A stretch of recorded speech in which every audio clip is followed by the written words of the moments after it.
The Fall of Iron Part 1.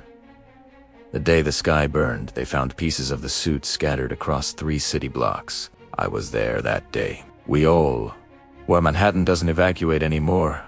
Not since the 3rd alien invasion. We've learned to live with gods and monsters fighting above our heads. We film it. We post it. We survive. Italiano. But this was different. The Mandarin had been a ghost story, a propaganda myth the government swore didn't exist. Then he materialized above Times Square like a nightmare given flesh, his 10 rings glowing with colors that shouldn't exist, that hurt to look at directly. Each ring whispered promises of power, so ancient they predated human language. Tony Stark met him in the air, red and gold against cosmic horror. The fight lasted 11 minutes. I know, because I was filming, my hands shaking as I pointed my phone skyward. Everyone was filming. Millions of eyes watching as Iron Man's repulsors tore through buildings, as the Mandarin's rings rewrote reality with casual gestures. Fire that froze, ice that burned, gravity that twisted sideways. Then came the sound of metallic shriek like a god dying, and Tony Stark fell.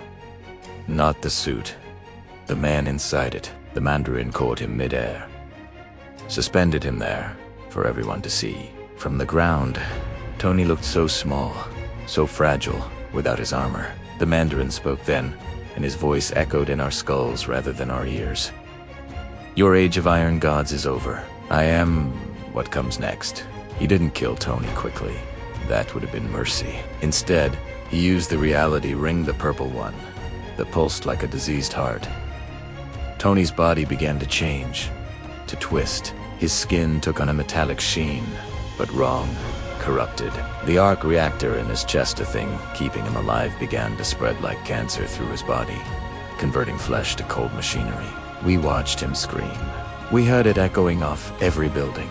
Then the Mandarin dropped him, and Tony Stark shattered on the pavement like a porcelain doll filled with gears and wires, still technically alive, still conscious, his eyes darting in a face half metal, half meat. Nobody moved to help him. We couldn't. The Mandarin stood there, on the air itself, and spoke again. This is your savior. This is your Iron God. Watch him rust. Part 2. The Mandarin's peace, that was 6 months ago. The world ended not with a bang, but with a ring 10 rings, to be precise, and the man who wore them like a crown of infinite power. The Avengers mobilized. Of course, they always do. Captain America led the assault himself, his shield reflecting the impossible light of the rings. Thor brought lightning from ancient skies. The Hulk brought rage refined to its purest form. It didn't matter. The Mandarin didn't fight them. Aeon made them, rewrote them, changed them. Captain America still stands guard outside Stark Tower, but he's wrong now. His skin has the texture of canvas stretched over something that isn't quite human. He salutes at nothing. He recites the Pledge of Allegiance on loop, forever, his voice cracking with madness. Sometimes his mouth keeps moving when no sound comes out, like he's screaming words his own throat refuses to speak. Thor returned to Asgard. They say he arrived carrying his own severed arm, the one the Mandarin had transmuted to solid gold. The weight of it had torn it from his socket. He keeps it in his throne room now, a monument to hubris. The Hulk. We don't talk about what happened to the Hulk. There's a green stain in the Nevada desert that screams when it rains. Scientists who get to close report hearing Banner's voice, begging someone to let him die. The Mandarin didn't conquer the world. He transcended it. He sits now in a tower of crystallized Timese self-made Soledad, the former location of the United Nations building.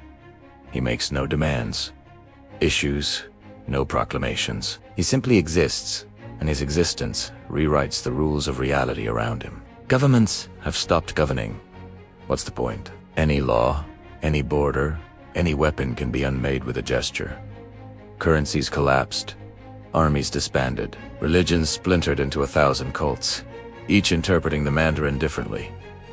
God, demon, alien, enlightened being. Most people just call him the Master now. And life goes on, because it has to. We go to work. We pay bills that mean nothing. We avoid looking at the sky too long, because sometimes you can see the rings up there, orbiting the Earth like new moons, each one warping the weather, the tides, the very fabric of cause and effect. Part 3. The Museum of Heroes. I work at what used to be the Stark Relief Fund headquarters. Now it's something else, a museum, though that word feels too clean for what it actually is. The Mandarin ordered it built. The ordered isn't quite right. He simply expressed that it should exist, and reality rearranged itself to make it so. The building grew from the ground, like a crystal. Its walls transparent, but impossible to see through clearly, as if you're looking at the world through traumatized water. Inside, we maintain the exhibits. Exhibit A, Anthony Edward Stark. What's left of him? He's still alive. Technically, the Mandarin's magic or science, or whatever horror exists beyond the distinction, keeps him conscious, keeps him preserved. He sits in a glass case in the main hall, a nightmare fusion of man and machine, his flesh partially converted to rusted iron, his arc reactor pulsing arrhythmically in a chest that's more engine block than ribcage. He can't speak. His jaw is fused shut, half metal, half bone. But his eyes move. They track visitors. Sometimes they leak not tears, but some kind of coolant mixed with blood. My job is to clean the case, to keep the glass clear so people can see him. People come from all over the world to witness the fall of Iron Man. They take pictures. They bring their children. Some pray. Some spit. Most just stare with that peculiar numbness we've all developed. That emotional callus that lets us keep functioning in a world where reality is negotiable. I've been doing this for 4 months now. Every day, I arrive at 8 a.m. I take my cleaning supplies provided by the building itself, which generates them from nothing, and I wipe away the condensation, the rust flakes, the biological fluids that leak from Tony's corrupted body. And every day, his eyes find mine. He's trying to tell me something. I know he is. Sometimes his fingers twitch the ones that are still flesh, not the metal ones fused to the bottom of his case. He taps them against the glass, in patterns. Morse code, maybe, or binary. I've tried to decode it, but the patterns never repeat. It's like he's screaming in a language that exists only in his own personal hell. The other exhibits are worse. Somehow, Exhibit B, Captain America's shield. It sits on a pedestal that hovers 3 feet off the ground, spinning slowly, eternally. But it's wrong. No, its colors shift between frequencies.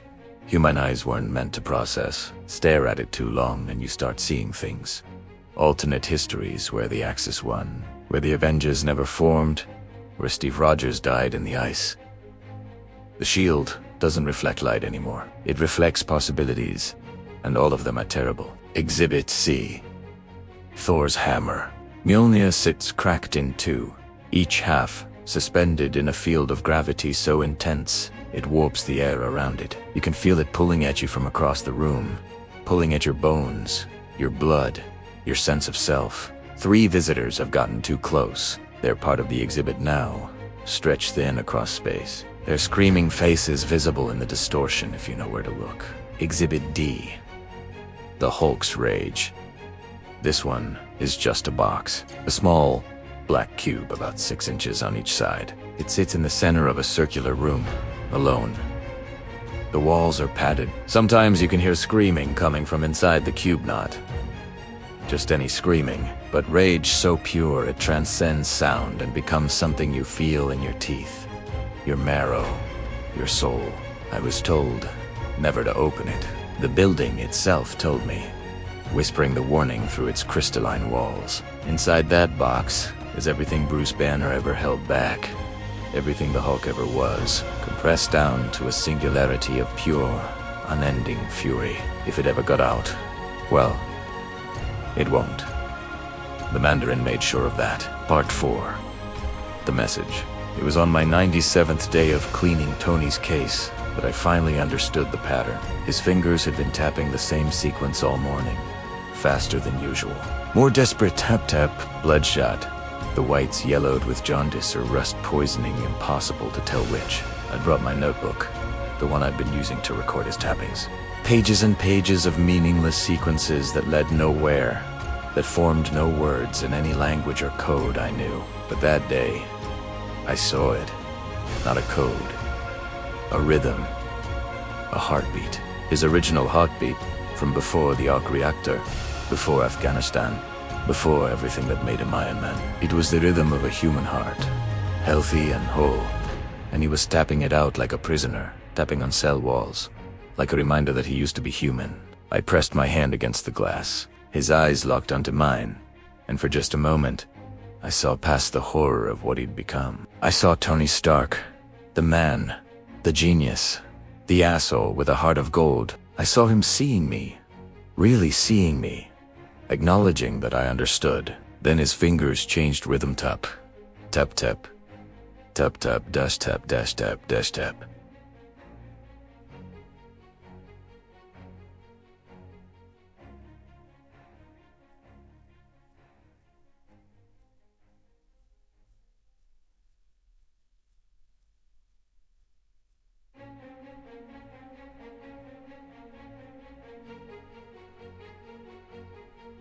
We are Hurjan. I wrote it down, my hands shaking. 4 to 4 8. Then 1 to 1, 5 1, 5 1 1. Then 21 to 16. Numbers. He was tapping out numbers. It took me hours in the break room, converting numbers to letters, trying every cipher I could find online. The building's Wi-Fi still worked. The Mandarin seemed to find our internet amusing. A primitive attempt at connecting consciousness. He left it running like you might leave a child's toy intact. Finally, I had it. Look up. I did. The ceiling of the building was transparent, like everything else, and beyond it, the sky. Night had fallen. I had worked through my shift and into overtime. Too focused to notice. The stars were out, but they were wrong. They'd been wrong since the Mandarin took over. Their positions shifted, their colors altered. Entire constellations but as I stared, I saw something else. A pattern in the stars themselves. The way they were positioned, it wasn't random. It was deliberate. Someone was moving them. Someone was rewriting the Mandarin's sky. Part 5. The Resistance. I found them 3 days later. Or they found me. It's hard to say which, in a world where causality is negotiable. They call themselves the Iron Remnant, and they operated out of a pocket dimension tucked into the space between two subway stations that should have been connected but somehow were U-end. You had to get off at 42nd Street, walk backwards up the stairs, and think very hard about a specific frequency of radio static. Then you'd feel the world shift, and suddenly you were there. There were maybe 50 of them. Former SHIELD agents, ex-Avengers support staff, scientists, engineers. One very tired-looking magician who introduced himself as not strange. The other one, the one who survived. They'd been watching me. They'd been watching everyone who worked at the museum, looking for someone, anyone, who might still have enough humanity left to care. Stark is trying to tell us something, their leader said. Her name was Dr. Helen Cho, and I remembered her from before she'd worked on the cradle. The regeneration technology that was supposed to save lives. Now she used it to keep the remnant alive, healing wounds that reality itself inflicted on them for daring to resist. We know, I said. He's been tapping messages. I decoded one. Look up. The stars are wrong. The stars aren't wrong, said the magician. His name was Rintara, I learned later. They're weaponized. The Mandarin is using them as focusing points, channeling cosmic energy through the rings to maintain his control over reality. But someone's been moving them. Incrementally. Microscopically. It takes specialized equipment to even notice. Tony. I breathed. Tony, Dr. Cho confirmed. Even like this, even trapped, he's been fighting. The arc reactor in his chest is still connected to his satellites, his global network. He's been using them to nudge gravitational fields, to shift planetary orbits by fractions of degrees. In another 6 months, maybe 7, the stars will form a pattern. A counterspell, an equation that unravels the Mandarin's power. Hope bloomed in my chest, painful and sharp. Then we just have to wait. We can't wait, Rintra interrupted. The Mandarin knows. He's always known. He's allowing it. This is all a game to him, an amusement. He wants to see if Tony can actually do it. If humanity can actually challenge a god. And when Tony finishes, when the stars align and the equation is complete, the Mandarin will break him. He'll break all of us. He'll rewrite reality again. But worse this time. Creative. Permanent. The room fell silent, except for the hum of the cradle, its blue light pulsing like a heartbeat. Then what do we do? I asked. Dr. Cho looked at me with eyes that had seen too much. We break Tony out, and we do it before he finishes, before the Mandarin expects it. We take our chance now, while we still have the element of surprise, while Tony is still Tony enough to help us. That's suicide, I said. Yes, she agreed, but it's better than waiting for a slower death. Part 6. The heist. The plan was insane, built on desperation and held together with hope so thin it was practically transparent. We had 3 advantages. First, I had access to the museum. I could get inside without triggering alarms, because I was supposed to be there. Second, the building itself was alive, conscious, but it wasn't loyal to the Mandarin. It was more like a prisoner, following orders, going through the motions. Rintois thought he could reason with it, convince it to look the other way. Third, and most important, Tony had been preparing for this. Dr. Cho explained it to me in the pocket dimension. Surrounded by holographic displays that flickered with code I couldn't begin to understand. Every time you clean his case, he's been watching you, learning your schedule, your movements, your biometrics. He's mapped out the entire museum through your eyes, and he's been building something inside himself, using his own corrupted body as a factory. Nanobots, millions of them, constructed from the metal the Mandarin forced into his flesh. He's been turning his own torture into a weapon. Can he control them? I asked. In his state, we don't know, she admitted. But if we can get close enough, if we can interface with his arc reactor, I think we can wake him up. The real him. The Tony Stark who built a suit in a cave, who stared down gods and won. He's still in there. As to be. The night we chose was during a new moon, or what passed for a new moon in the Mandarin-esque sky. The rings dimmed slightly during these nights, their power cycling through some cosmic rhythm we didn't fully understand. It was the closest thing we'd get to darkness. I went in through the front door at 2 a.m., wearing my janitor's uniform, carrying my cleaning supplies. The building watched me, but said nothing. I could feel its attention like a warm breath on my neck. I made my way to Tony's exhibit. He was awake. He was always awake, his corrupted biology no longer needing sleep. When his eyes widened, he knew. Somehow, he knew. I set down my supplies and pulled out the device Dr. Cho had given me. It looked like a modified arc reactor, small enough to fit in my palm, crackling with blue-white energy that hurt to look at. I'm sorry, I whispered, pressing it against his case. This is going to hurt. The device activated. The glass shattered. Tony's body convulsed as electricity coursed through him, as the device interfaced with his corrupted arc reactor, as Dr. Cho's programming fought against the Mandarin's reality-warping magic. Metal screamed against flesh.